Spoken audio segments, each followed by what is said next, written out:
Hello everyone, welcome back to my channel. So episode 7 के starting में हमें दिखाया जाता है कि यूए के पास लिंजी आती है और उसे बोलती है, क्या तुम इस यूएसबी ड्राइव को चेक करके मुझे बताओगी कि इसमें क्या है। तो यूए उस यूएसबी ड्राइव में देखती है कि उसमें बॉडीगार्ड के पर्सनल इंफॉर्मेशन लिखे हुए हैं। उस डॉक्यूमेंट में बॉडीगार्ड का नाम क्विन मोआयो रहता है। तो यहाँ पर यूए मन में सोचती है कि मुझे ये नाम सुना सुना क्यों लग रहा है। यहाँ पर लिंजी उससे पूछती है कि यूवे क्या हो गया, तुम कुछ बोल क्यों नहीं रही हो, यूएसबी ड्राइव में क्या है। तो यूवे उसे बताती है कि इसमें बॉडीगार्ड के कुछ पर्सनल इंफॉर्मेशंस लिखे हुए हैं। बॉडीगार्ड का नाम क्विन मोआयो है और इसमें एक मेडिकल रिपोर्ट की कॉपी भी है जिसमें ये लिखा हुआ है कि इस बॉडीगार्ड की एक बार सर्जरी भी हो चुकी है और इसके लोअर लेफ्ट एब्डोमेन में एक दाग भी है। तो यहाँ पर लिंजी बोलती है, क्विन मोआयो, क्या उसमें उस बॉडीगार्ड की फोटो है। तो यूवे बोलती है कि नहीं, इसमें कोई फोटो नहीं है। यहाँ पर लिंजी जोमो से मिलने आती है तो जोमो से बोलता है कि आप यहाँ पर क्यों आए, आप मुझे बुला लेती, मैं आ जाता। तो लिंजी बोलती है कि मैं अपने बॉडीगार्ड को ढूंढ रही थी बट वो मुझे नहीं मिला और मुझे प्यास भी लगी थी बट पानी देने के लिए मेरे सामने कोई था ही नहीं। तो फिर जोमो उसको पानी देता है। उसके बाद लिंजी पूछती है कि तुम कहाँ गए थे। तो यहाँ पर जोमो से बोलता है कि मुझे नींद नहीं आ रही थी इसलिए मैं वॉक पर गया था। तो लिंजी उसे बोलती है कि क्या तुम ड्रिंक करोगे। तो जोमो बोलता है, नहीं, मैं ड्रिंक नहीं करता। तो लिंजी बोलती है कि तुम्हारे साइड में एक कैबिनेट होगा, उसे खोलो। जोमो उससे पूछता है कि बट क्यों। लिंजी बोलती है कि आज तुम मेरे साथ ड्रिंक करोगे। यहाँ पर जोमो बोलता है, मैं तुम्हारी बातें क्यों सुनूं, मैं एक बॉडीगार्ड हूँ, तुम्हारा ड्रिंकिंग पार्टनर नहीं। तो लिंजी बोलती है, बट हम दोनों ही फादरलेस है, इसलिए मैं चाहती हूँ आज तुम मेरे साथ ड्रिंक करो, बस एक बार के लिए। उसके बाद जोमो उस कैबिनेट से बॉटल निकालता है और लिंजी को ड्रिंक सर्व करता है। यहाँ पर लिंजी उसे बोलती है, मैं देख नहीं सकती, इसका मतलब ये नहीं है कि तुम पीने का नाटक करोगे। उसके बाद जोमो भी ड्रिंक करता है। यहाँ पर जोमो बहुत ज्यादा ड्रिंक कर लेता है तो वो सो जाता है। यहाँ पर लिंजी को याद आता है यूवे की बात। यूवे ने उसे बताया था कि उस मेडिकल रिपोर्ट में लिखा था कि जो क्विन मोआयो बॉडीगार्ड है उसके लेफ्ट एब्डोमेन में एक दाग होगा। तो वो जोमो का शर्ट खोलती है ये देखने के लिए कि सच में उसके लेफ्ट एब्डोमेन में दाग है या नहीं है। उसके बाद जोमो तभी उठ जाता है और फिर वो लिंजी को अपनी तरफ खींच लेता है। तो लिंजी उसे बोलती है कि छोड़ो, मुझे जाने दो। तो जोमो से बोलता है, मिस लिंजी, मैं ड्रंक हूँ, अगर आप इस तरह से मेरे साथ बिहेव करोगी तो फिर ये आपके लिए रिस्की हो जाएगा। तो लिंजी बोलती है कि मुझे जाने दो। जोमो से बोलता है कि तुम तो खुद मेरे पास आई तो मैं तुम्हें क्यों जाने दूं। लिंजी बोलती है, अगर तुमने मुझे टच भी किया तो मैं तुम्हें जेल भिजवा दूंगी। तो जोमो हंसता है और बोलता है, आपने मुझे ड्रिंक करवाया और फिर जब मैं सो गया तो आप मेरा शर्ट खोल रही थी, तो आप सोच सकती है कि जेल किसे होगी। तो यहाँ पर लिंजी बोलती है, मैं तुम्हारा शर्ट खोल रही थी, इसका मतलब ये नहीं है कि मेरा कोई बैड इंटेंशन था। तो जोमो उससे पूछता है, अच्छा तो तुम्हारा क्या इंटेंशन था, तुम मेरे साथ क्या करना चाह रही थी। तो लिंजी बोलती है कि मैं बस एक चीज कंफर्म करना चाह रही थी। तो जोमो बोलता है, अच्छा क्या कंफर्म करना चाह रही थी, मुझे ड्रंक करके मेरा शर्ट खोलना चाह रही थी। लिंजी बोलती है, तुम जोमो नहीं हो, तुम क्विन मोआयो हो, बोलो ये सच है कि नहीं। तो ये सुनकर जोमो शॉक्ड हो जाता है और बोलता है, तो आखिरकार तुमने मेरे बारे में इन्वेस्टिगेट कर ही लिया। तो उसे लिंजी बताती है कि नहीं, मैंने इन्वेस्टिगेट नहीं किया, कोई आया था और मुझे एक यूएसबी ड्राइव दे करके गया और उस यूएसबी ड्राइव में तुम्हारी पर्सनल इन्फॉर्मेशन थी जिसमें यही लिखा हुआ था कि तुम क्विन मोआयो हो, तुम जोमो नहीं हो और तुम्हारी एक बार सर्जरी भी हो चुकी है जिसके वजह से तुम्हारे लेफ्ट एब्डोमेन में उस सर्जरी का दाग भी है। उसके बाद लिंजी बोलती है कि तुम मुझे सच बताओ, तुम क्विन मोआयो हो या नहीं हो। तो जोमो बोलता है कि हाँ, मैं क्विन मोआयो ही हूँ। तो लिंजी उससे बोलती है कि आखिरकार तुमने एडमिट कर ही लिया, इसका मतलब ये बात सच है कि तुमने ही मेरे डैड को मारा है। तो जोमो से बोलता है, मैं जोमो हूँ या मैं क्विन मोआयो हूँ, इसका तुम्हारे डैड के डेथ से क्या लेना देना है। तो लिंजी बोलती है कि अगर तुमने मेरे डैड को नहीं मारा होता तो तुम यहाँ पर अपनी फेक आइडेंटिटी बनाकर मेरा बॉडीगार्ड नहीं बनते।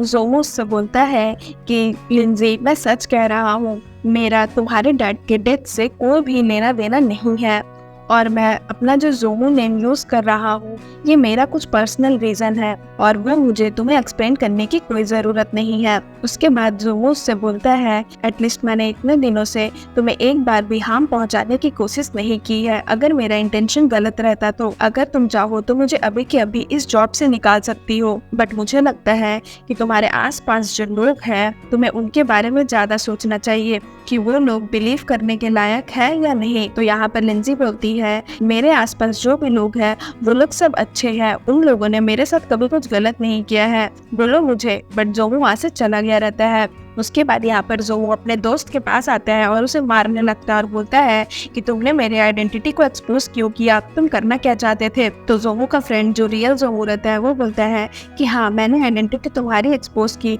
तो क्या कर लोगे तुम हमेशा उस लड़की के साइड रहोगे तो एक न एक दिन तो ऐसा होना ही था और उसके वजह से तुम्हें चोट भी पहुंची और आगे आगे देखो क्या होगा। क्या तुम उसके लिए मर भी जाओगे?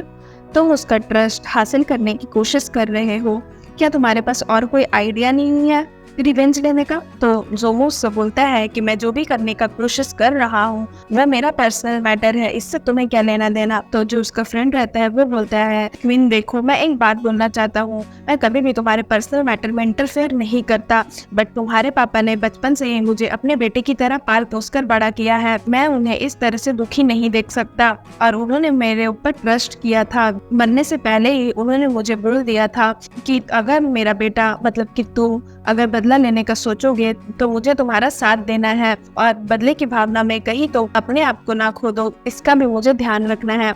ये सब तुम्हारे डैड मुझे बोल कर गए थे, इसलिए मैं तुम्हारे डैड की हेल्प कर रहा हूँ और तुम्हारी भी। मैं तुम्हारे डैड की विश पूरा करना चाहता हूँ और वो जो भी चाहते थे उनके खिलाफ मैं नहीं जा सकता। तो जोंगू उसको बोलता है, अगर तुम सच में मुझे अपना भाई मानते हो तो मुझे रोको मत, मैं जो कर रहा हूँ वो मुझे करने दो। मुझे वैसे भी बहुत जल्दी कुछ पता लगने वाला है, मैं अपने बदले की भावना पे गिव अप नहीं कर सकता। उसके बाद जोंगू उसे एक नंबर देता है और बोलता है कि मुझे ये नंबर मिला लिंजी के घर से, तुम पता करो कि ये नंबर किसका है। उसके बाद हमें सीन में दिखाया जाता है कि यहाँ पर लिंजी अपने फ़ोन में जोंगू को कॉल करने की सोचती है, बट वो कॉल नहीं करती है। फिर वो अपने हाउसमेट को बुलाती है और बोलती है, क्या मेरा बॉडीगार्ड अभी तक आया? तो उसकी हाउसमेट बोलती है कि नहीं, अभी तक तो वो नहीं आया है। तभी वहाँ से जोंगू आता है और बोलता है कि मिस लिंजी, तुम्हें बहुत जल्दी हो रही है मुझे ढूंढने की, क्या कोई इमरजेंसी है? तो लिंजी बोलती है कि नहीं, मैं बस यूं ही पूछ रही थी। तो यहाँ पर जोंगू को बोलता है कि क्या तुम्हें जानना नहीं है तुम्हारे आसपास में जो भी लोग हैं वो ट्रस्ट करने के लायक है या नहीं है? अगर तुम ये जानना चाहती हो तो चलो मेरे साथ, मैं एक जगह जा रहा हूँ। तो लिंजी बोलती है, मुझे किस बात का डर, चलो चलते हैं। उसके बाद यहाँ पर लिंजी और जोंगू मिसेस वॉन्ग से मिलने पहुँचते हैं, जहाँ पर मिसेस वॉन्ग बोलती है, जिस दिन आप बेहोश हुई थी उस दिन आपके डैड ने मुझे बोला था कि जल्दी से एम्बुलेंस पे कॉल करने के लिए और आपको हॉस्पिटल पहुँचाने के लिए, और उस दिन आपके डैड के पास बहुत सारे लोग भी थे, बट मैंने ध्यान से नहीं देखा कि कौन कौन थे। लेकिन तभी आपका फियांसे चीसन आया था वहाँ पर और फिर चीसन और मैं आपको साथ में हॉस्पिटल लेकर के गए थे। तो यहाँ पर लिंजी बोलती है कि मेरे डैड की डेथ कैसे हुई, क्या तुम्हें ये पता है? तो मिसेस वॉन्ग बोलती है, मैं उतना श्योर तो नहीं हूँ, बट जिस दिन आप हॉस्पिटल में एडमिट थी उसके बाद आपके डैड बहुत जल्दी ही हॉस्पिटल से घर वापस आ गए थे, ये बोल करके कि उन्हें आपके फियांसे चीसन से कुछ बात करनी है। उसके बाद वो अपने स्टडी रूम में गए थे और मैं उनके लिए चाय लेकर गई थी। उसके बाद मैं जैसे ही चाय लेकर निकली, थोड़ी देर के बाद मैंने आपके फियांसे चीसन की चिल्लाने की आवाज़ सुनी, वो हेल्प मांग रहे थे। तो जैसे ही मैं स्टडी रूम में गई तो मैंने देखा चीसन और यूवे दोनों आपके डैड को कुछ फर्स्ट एड लगा रहे थे। उसके बाद मैंने तभी ही एम्बुलेंस कॉल किया, बट तब तक बहुत लेट हो चुकी थी और आपके डैड की डेथ हो चुकी थी। तो यहाँ पर लिंजी बोलती है, आपके कहने का मतलब ये है कि जिस दिन मेरे डैड की डेथ हुई उस दिन उनके आसपास चीसन और यूवे थे? तो मिसेस वॉन्ग बोलती है कि हाँ। उसके बाद लिंजी ये सुन के बहुत ज़्यादा शॉक्ड हो जाती है और फिर सीन यहाँ पर ख़त्म हो जाता है। सो फ्रेंड्स, अगर आपको मेरी ये वीडियो अच्छी लगी हो तो प्लीज़ मेरे वीडियो को लाइक करिएगा, मेरे चैनल को सब्सक्राइब करिएगा। मैं जल्दी उसका न्यू एपिसोड लेकर के आऊँगी, तो उसके लिए वेट करिएगा। सो फ्रेंड्स, आज के लिए बाय बाय, मिलते हैं फिर से न्यू वीडियो के साथ।